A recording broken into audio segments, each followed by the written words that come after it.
Hi, I'm Callum Stannard. I'm the new Senior Account Manager at RocketMill. And today I'm going to be talking about shining a spotlight on your own negative truths. So ask anyone around the world and they'll tell you British people love self-deprecation.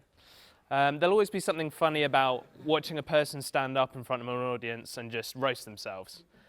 We like it, I think, because it's comforting to openly admit that no one's perfect, we all have our faults, and the best way to move forward is to just accept it and get better. But we've all got that one friend who kind of takes it too far, haven't we? You know, they're so harsh on themselves that it gets a bit uncomfortable. And I think that's because self-critique is really a fine line.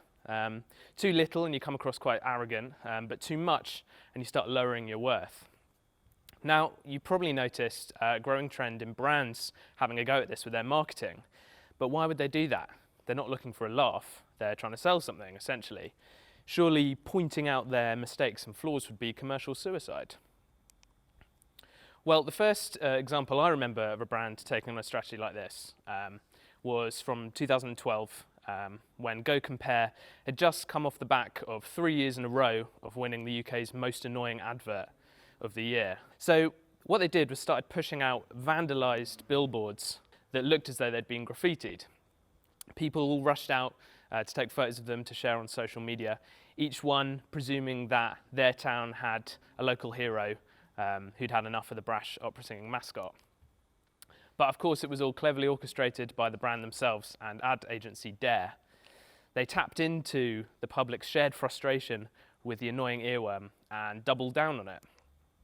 The billboards were just a tease for a TV spot, which saw a balaclavaed Sue Barker kill the ambassador off with a rocket launcher for some reason. This garnered complaints from Samaritans and various parent groups for the violence and some of the violent language too. But that summer, the comparison site achieved record-setting numbers of searches, which they're still yet to match. So was it worth it?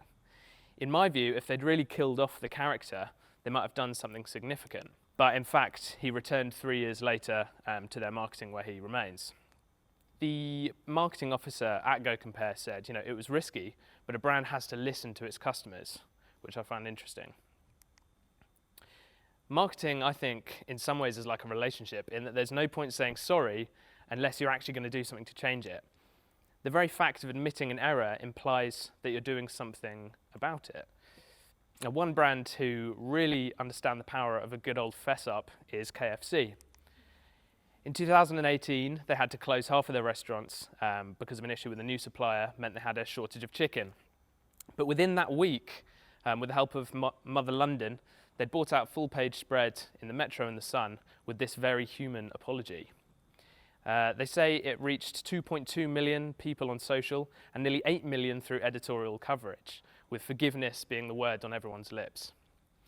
They could have wheeled out an empty, pre-written apology, but instead they captured the hearts of the nation by going big, and it paid off.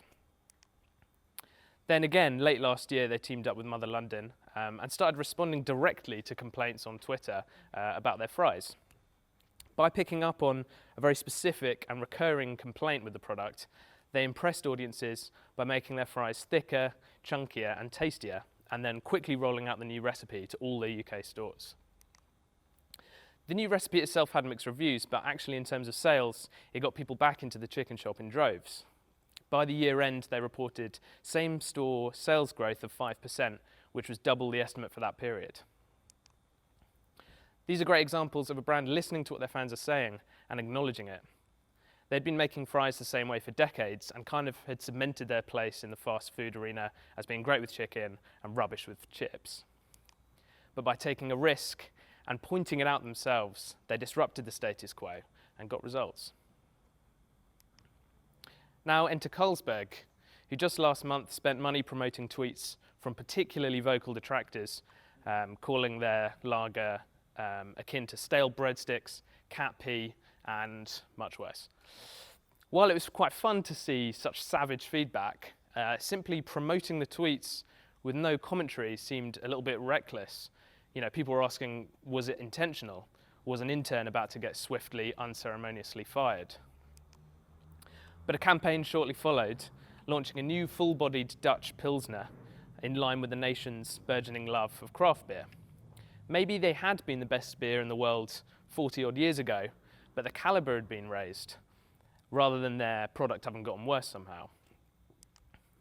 By holding up their hands and saying, look, we hear you, it's not good enough anymore, we can do better, can Carlsberg regain the trust of the consumer while generating organic conversation about a new product? Well, certainly the search trends following the campaign's launch look like they can definitely achieve the latter. But will tearing up the tagline be enough to coax people back in long term? That remains to be seen.